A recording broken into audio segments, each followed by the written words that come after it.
All right, guys, welcome back. You're here live with your coach Ro here to give you some of that wonderful topics, discussions, and also some of that fitness advice that you are so deeply yearning to hear. And today's podcast, I'm just going to be talking to you guys about the Busy Professional's Guide to Staying Fit and Balancing Fitness and Life.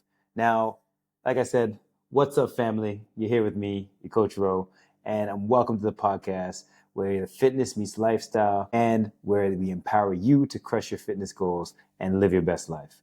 Now, I'm your host, Coach Ro, a fitness coach, lifestyle enthusiast, and the guide to helping you build confidence, achieving your ideal physique, and leveling up in all aspects of your life. Now, as we go today, we're going to be diving into a topic that hits home for so many of you and how to stay fit and maintain a balanced life with a busy professional. And I know many of you are busy professionals, whether you're working a 9 to 5, whether you're an entrepreneur, whether you own a business, it doesn't stop. And trust me, I know how that feels, and there aren't enough hours in a day, but you got to strategize. And the inspiration that I'm going to tell you here today is going to help you make it happen. Now, with this first part of the podcast segment, I'm going to be focusing a lot on kind of giving you ways that you can stay fit, things how to deal with it when you have a family, and personal commitments. Now, these are all very important challenges that we must address, because you can't just throw away your family like, oh yeah, today I'm not going to deal with it. You need to make sure that you're always taking care of the home bases first. And staying fit can be a challenge when you're doing all these things. Now, a personal story that I want to connect with you is I remember when it was my first time I started to juggle my coaching business and my personal life, and it felt impossible to make time for workouts. I was skipping workouts because I had no time.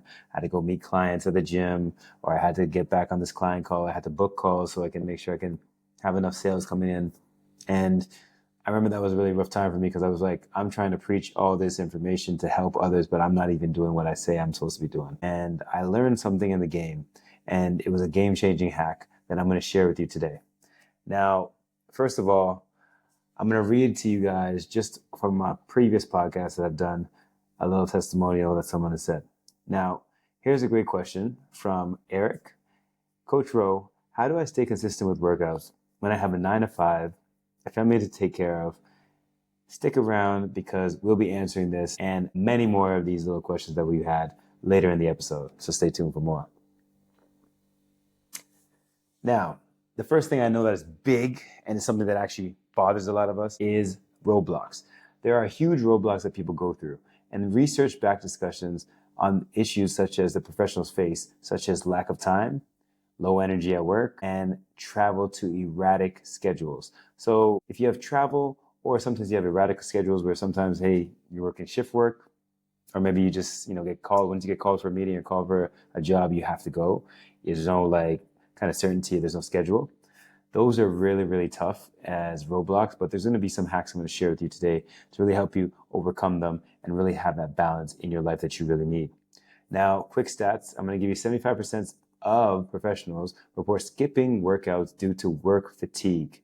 And this is from an American Time Use Survey. And that is actually a very true fact, because a lot of the people that I do talk with and work with, that I help, they're always being called for work many different times. Busy professionals, when they come home, they have to take care of their family, or even just spend time with your family that you have obviously love and care about. Whether you have other responsibilities that you have to do, those are always something that are pulling people away, and that takes a lot of energy. Maybe it's not physical energy, but it is the mental energy that is actually deteriorating you and say, hey, you know what? I don't even have the capacity to do something today. For example, a workout, or, play a sport, or whatever it is that you like to do. So I'm going to give you some of those tips really close of what I do and how I actually manage it, and how you can do this and implement it, even if you are someone who has an erratic schedule, or you have to travel many different places in a short period of time. Now, 2 strategies to balance fitness and life. I'm going to give you some actionable tips. First one, micro workouts. Now, hear me out. Okay? No time for a 60-minute session, or sometimes coaches or people will say, hey, you got to be in there for an hour, 45 minutes. Why don't you try a 20-minute HIIT session? Now, people are like, well, 20 minutes? That's all I need? 20 minutes is more than enough. A lot of times we're on our phones. Sometimes we're communicating and conversating with people in our gym community. Hey, don't get me wrong.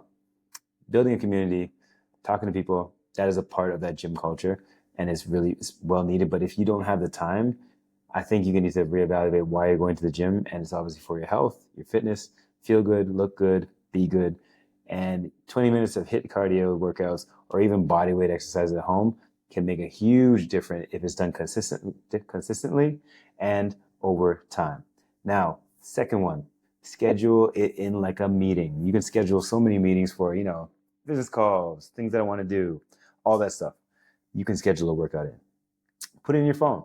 Put it in your, your alarms or your Google notifications, whatever it is, Google Calendar, and say, this is my time.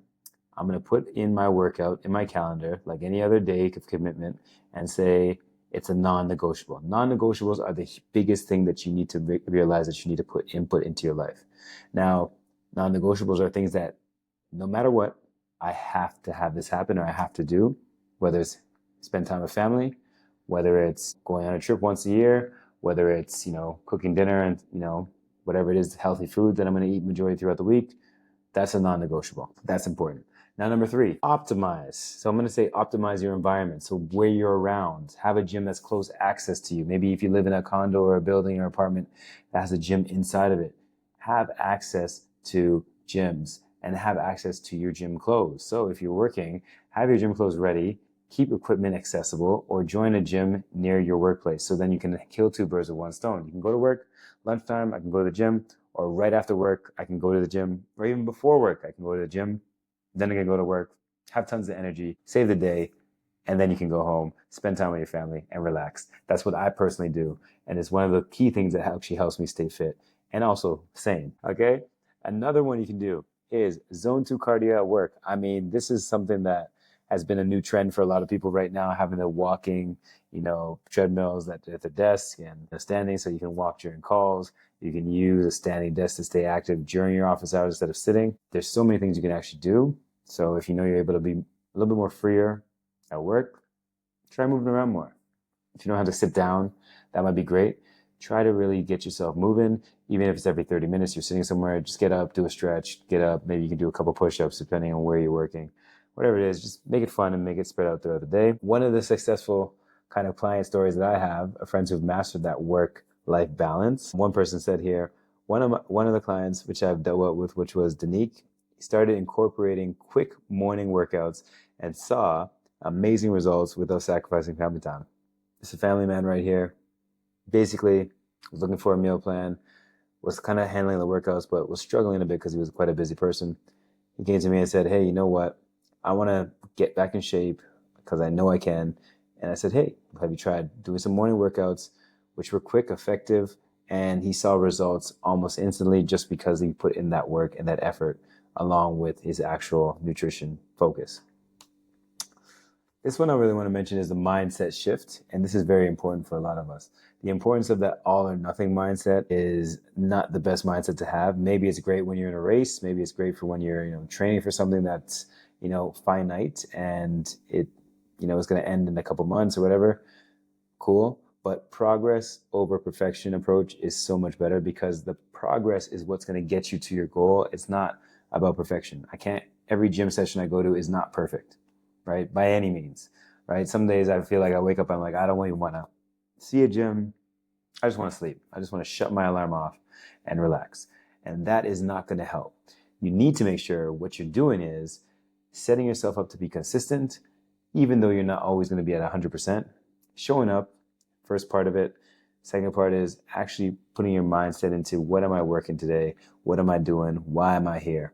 And then once you get yourself into that mode, you're going to realize that actually you're going to really enjoy going to the gym. And there's so many people that actually say, hey, you know what? This has been so good for my mental clarity, my mental health, my well-being.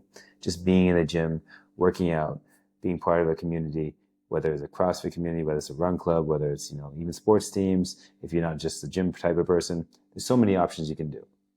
Now, fitness is a marathon, not a race. I know many of you have heard this quote in different assets and different ways of life, but it's okay to adjust your routine based on life's demands. So for example, if you're quite busy, yeah, you may not have the luxury of spending 60 minutes to an hour, sometimes 2 hours in the gym, right? But you need to make sure that you don't justify why you can't have your non-negotiable still happen, which is trying to be fit, getting your exercise in, getting it done. Now, as long as you can stay consistent overall, you're going to do well. That's with your food, that's with your gym, energy, and everything else in life. If you're consistent at it, you're going to do well, right? And now the last one is the mention of mental health benefits of exercise, kind of for busy professionals. A quick workout can give you the energy and focus at work. It's like a productive hack. So, for example, if you're struggling with having like brain fog or whatnot, that's probably because that morning you probably didn't work out, drank some coffee, hit a couple highs, and then you're getting brain fogs. So the more you actually put your body through different stresses, for example, with fitness, you're going to get that dopamine hit. That's much better than you staring at a phone, looking at a reel, looking at TikToks all the time. Switch it up, get some movement in, even if it's 5 minutes, right? Of as many burpees as you can do, or maybe as many sit-ups or squats, whatever it is. You're still doing something is better than nothing, okay? Progress over the whole perfection. Now, a couple questions I'm going to ask you guys this week is going to be, what's the best time to work out for energy, right? So those are some questions that I'm going to ask the audience, what they feel. For example, is it morning, lunch, or evening? And a question that I received was, how do I stay consistent during business trips? So this is a big one because I've been on a few business trips where, there's not much in the gym. It's like a hotel gym. Sometimes you don't even have a gym, and you're there on like a conference, or you're there for, you have a certain schedule that you got to follow. It's important because I set my schedule around my time and when I want to work out. And even if I know that my time is going to be during a certain time that I have a talk to do or a conference to do or set up for something, I'll just go to the gym early in the morning before breakfast, preferably go with fasted state, go and work out, go have some buffet breakfast in the hotel if I'm there for whatever it is. And then I can start my day. Or sometimes if I know I'm starting really early and I'm going to be home a little bit more earlier, I may start the day off, eat some food, head down, do my things that I need to do, and then I'll work out in the evening just before bed to kind of tire myself out a little bit as well. So there's many different things that you can do. And just to looking at the other question of basically when's the best time to work out for your energy, it all depends on you. Some people are morning people, some people are midday, some people are evening people. I work out personally in the morning usually if I'm just like on a certain schedule, but sometimes I can work out in the evenings. Sometimes I do 2 a days. Sometimes I might ride the bike in the evenings, might, play some basketball, go for runs, whatever it is. Might do more of my cardio stuff in the evening time and do my weights mostly in the morning. Sometimes you can do reverse as well. Many people do that in the morning as well, do the cardio, whatever, first thing in the morning, and then they'll lift some weights in the evening. Totally depends on you. It's your preference. But as long as you're getting to the gym and you're being consistent or getting that fitness exercise in, that's what we really want you to do. Now, I'm going to give you Coach Ro's hot take. It's going to be my go-to routine. And here's my hot take. Okay, I'm going to share a personal routine or tip that works for you. Now, here's my go-to travel workout. I usually do 20 push-ups, 15 squats, 10 burpees, repeat it for 10 minutes.